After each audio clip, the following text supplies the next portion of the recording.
Hey guys, welcome my video. এই দিনকারে কিন্তু আমরা সবাই মিলে গেছিলাম বনগা কলেজে এক্সাম দিতে, আর খুব মজা করেছিলাম। ভিডিওটা মিস না করে দেখতে থাকো। Welcome my video. আজকে কিন্তু আমরা সবাই মিলে যাচ্ছি বনগা ঘুরতে, না পরীক্ষা পড়েছে দীনবন্ধু মহাবিদ্যালয়, আমাদের সিট পড়েছে, তো এখন যাচ্ছি স্টেশনের দিকে। তো এই যে লাইনে উঠে গেছি, এখান থেকেই কিন্তু সামনে স্টেশন একদম। আমার এটা শর্টকাট হয়, তো এখান থেকে যাচ্ছি।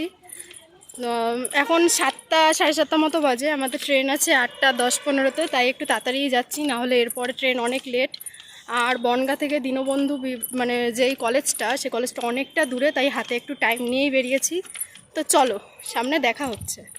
তারপরে কিন্তু স্টেশনে এখানে চলে এসেছিলাম। তার কিছুক্ষণ পরে কিন্তু আমাদের ট্রেন চলে এসেছিল। তো তারপরে কিন্তু আমরা সবাই মিলে ট্রেনে উঠে গেছিলাম। আজকে কিন্তু আমরা সবাই মিলে আগে থেকেই ঠিক করে রেখেছিলাম যে আজকে সবাই মানে আলাদা আলাদা টিফিন নিয়ে আসবে। তো আমরা বাড়ি থেকে কিন্তু সবাই মিলে আলাদা আলাদা করে টিফিন নিয়ে গেছিলাম। আমাদের আজকে প্ল্যান ছিল যে আমরা আজকে ঘুরতে যাব। তারপরে ট্রেনে ওঠার পরে কিন্তু আমরা সবাই মিলে এক জায়গায় সিট পাইনি, সবাই আলাদা আলাদা বসেছিলাম। তারপর কিছুক্ষণ পরে সবাই এক জায়গায় চলে এসেছিলাম। তারপরে কিন্তু সবাই মিলে গল্প করছিলাম। তারপর ওদের কাছ থেকে এখন শুনে নেবো যে কে কি টিফিন এনেছে। কি টিফিন এনেছো? আমি আমাকে দেখাবে, ওকে দেখাবে, ঠিক আছে? হ্যাঁ। আমি এনেছি রুটি, এই যে আমার সোনা এনেছে আলুর দম। আচ্ছা, তুমি কি এনেছো? ডিম দিয়েছিস তো? আমি ফ্রাইড রাইস এনেছি, ভাত দিয়েছি, ফ্রাইড রাইস আমি কিছু জানি না। তারপরে কিন্তু আমরা সবাই মিলে খুব মজা করছিলাম। আর এইদিকে দেখো, এই যে ম্যাডাম এখনই মানে ব্যাগ দিয়ে ওর টিফিন কারি বার করে ও এখানে বসে গুনে দেখছে যে কটা রুটি ওর মা পাঠিয়েছে। কি বলবো এদের কথা আর তোমাদের। আরে ও চ্যানেলটা তাড়াতাড়ি সাবস্ক্রাইব করে দাও, বেশি করে ফলোয়ার্স হয়ে যাও, ও যেন অনেক অনেক টাকা হয়। তাহলে আমাদের জন্য খাবার খাওয়ায়, আমাদের তো এমনি খাবার খাওয়ায় না, তাহলে যদি আমাদের খাবার আচ্ছা, তোদের কি বনগা আসে নাই? হ্যাঁ সে হ্যাঁ বল নামিস না কেন? নামবো না, সরকারের খাওয়াতেই খাওয়া আমাদের শরীর, আমাদের ট্রেন। এটা হচ্ছে তাড়াতাড়ি চলে আসার ফল। তাড়াতাড়ি চলে আসছে, ওর জন্য সবাই ট্রেনেই বসে রয়েছে। বাইরে খুব রোদ, ওর জন্য এখানেই বসে টাইম পাস করছে। বুঝলে তো, নাটক কম করো, একজন আসছে তার জন্য দাঁড়িয়ে আছে। না না, একদমই না, তাড়াতাড়ি চলে এসেছে, তাই আমরা এখানে কিন্তু বসে আছি এখন। তো গাইস, এই যে এখন ফাঁকা ট্রেন, তো সবাই মিলে ঠিক করেছে রিলস করবে। তো আমি ক্যামেরাম্যান আজকের, তাড়াতাড়ি সবাই চলে এসেছে, তাই তো চলো। তো গাইস, এই দেখো এখানে কিন্তু এরা নাচানাচি অলরেডি শুরু করে দিয়েছে। মানে কি বলবো, কিছুক্ষণ পরে এদের পরীক্ষা, আর এখানে রিলস করছে। আসলে আজকে ব্যাপারটা হচ্ছে আমাদের গ্রুপের মধ্যেই একজন লেট করেছে, তো সে আসছে পরের ট্রেনে, তার জন্য কিন্তু এখানে আমরা প্ল্যাটফর্মে বসেছিলাম। বাইরে যেহেতু রোদ, তাই ভিতরেই বসেছিলাম ট্রেনের ভিতরে। তো তারপর ট্রেন ফাঁকা দেখে এদের মাথায় আসলো যে এরা নাচানাচি করবে, রিলস করবে। তো আমি ক্যামেরাম্যান হিসাবে ছিলাম, ওরা ভিডিও করছিল, আমি করে দিচ্ছিলাম ভিডিওটা। তো তোমরা কিন্তু মাইন্ড করো না, আমরা কিন্তু জাস্ট এরকমভাবে সবাই মিলে একসাথে থাকলে মজা করি। এদের নাকি একটু পরে এক্সাম, এখন এরা রিলস প্র্যাকটিস করছে এক্সামের কোশ্চেন না পড়ে। আসলে কি বলো তো গাইস, আমরা সবাই মিলে এরকম একসাথে থাকলে না একটু মজা করে থাকি। তো তোমরা কিন্তু কেউ কোনো মাইন্ড করো না, তো ভিডিওটা কন্টিনিউ দেখতে থাকো। বল, ওর বছর কত বছর বয়স তোর? আমার 16 বছর বয়স, আর হ্যাঁ। 25 বছরের পুলিশওয়ালায় আমার সাথে কন্ট্যাক্ট করবে। জোরে বল। আমি একটা পুলিশওয়ালাকে বিয়ে করতে চাই। ও একটা পুলিশকে পছন্দ করেছে স্টেশনে, যে ওর দিকে বারবার তাকাচ্ছিল, ও লাইন মারার চেষ্টা করছে। ও বলছে যে একটা পুলিশ অফিসার ওর চাই, যে বাড়িতে থাকবে না অনেকক্ষণ। আমার মাত্র 16 বছর। তো আমরা এখন যাচ্ছি টোটোর দিকে, টোটো ধরবো। 25 বছরের পুলিশ আমার অনেক সাথে নেচেছে ট্রেনে আর অনেক জ্বালিয়েছে। আজকে আমি ওদের সেলফি স্ট্যান্ড ছিলাম। তো চলো, এই যে এতগুলো মানুষ, এই দুষ্টানি মোটেও টোটো হয় না। টোটোটা ভাই একটুখানি, তোরা কয়জন বসিস?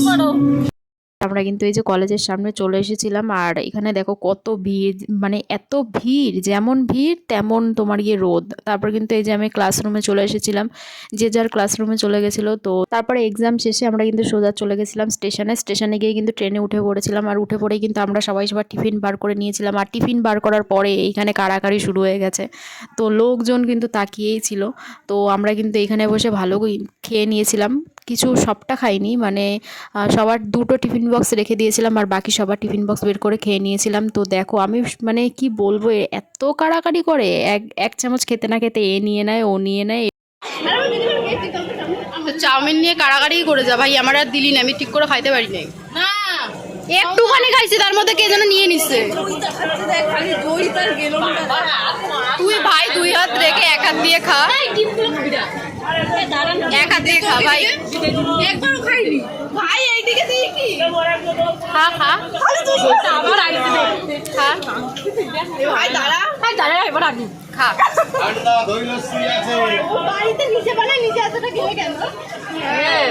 এই লস্যি খাবেন? এখানে কিন্তু সব এক একটা রাক্ষসের দল, মানে বলে না সরু পেটে গরু ধরে, সেরকম একটা অবস্থা সবারই। এত রাক্ষসের মতো খাওয়ার পরেও ওদের নাকি পেট ভরেনি গাইস, কি বলবো ওদের কথা, আর বললাম না কিছুই তোমাদের। পেট ভরছে তো? এ চুলটি পেট ভরছে?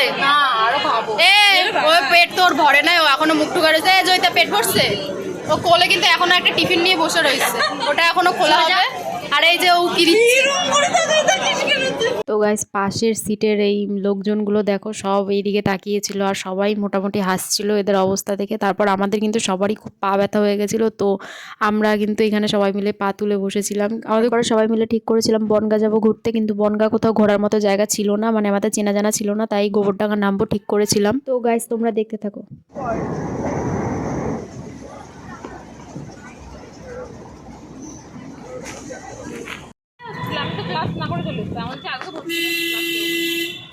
আরে আজকে আমারও অফিস ছিল, আমি করিনি, ইচ্ছা করে চলে এসেছি। দুদিন ধরে পড়েছিলাম তো। কেন আসছিলাম আমরা এখানে? পার্কে ঘুরতে এসেছিলাম 10 টাকা পার্কে না, প্রথমে ঠিক হয়েছিল বাউরে বাউরে যাবো, এত রোদ যাইনি। তারপর হচ্ছে কি পার্কে এসেছিলাম, আর আমার পার্কে 10 টাকা খরচা করে টোটোতে করে আর পার্কে আমরা ভুলে গেছিলাম পার্কের টিকিট লাগে 20 টাকা। যেই শুনেছি 20 টাকা, সবাই বাড়ি চলে যাচ্ছে আবার রিটার্ন হেঁটে হেঁটে। সবাই এখন হেঁটে হেঁটে ঠিক করেছে স্টেশনে যাবে, বাউরেও যাবে না কারণ অনেক রোদ। চলো, খালি 10 টাকার ধ্বংস হলো। তো চলো বাড়ির দিকে যাওয়া যাক। বাউরে আর ঘোরা হলো না, পার্কেও ঘোরা হলো না। আমরা 6 জন 60 টাকা দিয়ে 60 টাকা খরচ করে আমরা পার্কের সামনে এসে টিকিটের দাম শুনে বাড়ি চলে যাচ্ছি। 10 টাকার ভাড়া দিয়ে পার্কের সামনে গিয়ে টিকিটের দাম শুনে বাড়ি যাচ্ছে। আর এখন এই 10 টাকাটা এখন এই যে হেঁটে স্টেশন পর্যন্ত গিয়ে উসুল হচ্ছে। গ্রুপে রোজ বলবে যে ঘুরতে চ, এই যে হচ্ছে ঘোরা। পার্কে গেল, পার্কের টিকিটের দাম শুনলো, ব্যাস চলো বাড়ি চলো। গোবরডাঙ্গায় যাওয়ার সময় এখানে দেখলাম একটা দুর্গা বাড়ি, তো দেখো এখানে ঠাকুরটা কত সুন্দর লাগছে, তো সেটাই তোমাদের সাথে শেয়ার করলাম। তারপরে কিন্তু আমরা সবাই মিলে চলে গেছিলাম গোবরডাঙ্গা স্টেশনে। তো স্টেশনে গিয়ে এখানে দেখছি যে 100 টাকা করে সেল দিচ্ছে জুতো, তো এখানে বসে কিছুক্ষণ জুতো দেখলাম। কেনা তো আর হবে না, আমরা সবাই ভিখারি, মানে সবই গরিব, সবাই ভিখারি, টাকা থাকলেও ভিখারি সব। তারপরে এখানে দেখো ওদের আবার টিফিন বক্স খুলে বসেছে, খাওয়ার গল্প আর শেষ হলো না ওদের। কিন্তু অ্যাট লাস্ট কিন্তু ওরা সবাই মিলে টিফিনটা শেষ করতে পারেনি, মানে রুটি অনেক কটাই বেঁচে গেছিলো, আলুর দমটাও বেঁচে গেছিলো।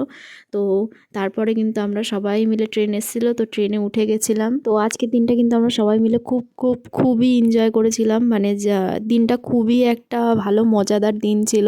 তো তোমরা কিন্তু কেউ খারাপ মাইন্ডে নিও না। তারপর কিন্তু অশোকনগর স্টেশনে নেমে আমরা কিন্তু সবাই বাড়ি চলে গেছিলাম। তো আজকের ভিডিওটা এই পর্যন্ত, যদি ভালো লাগে অবশ্যই লাইক এবং সাবস্ক্রাইব করে পাশে থাকার অনুরোধ রইল। চলো বাই বাই।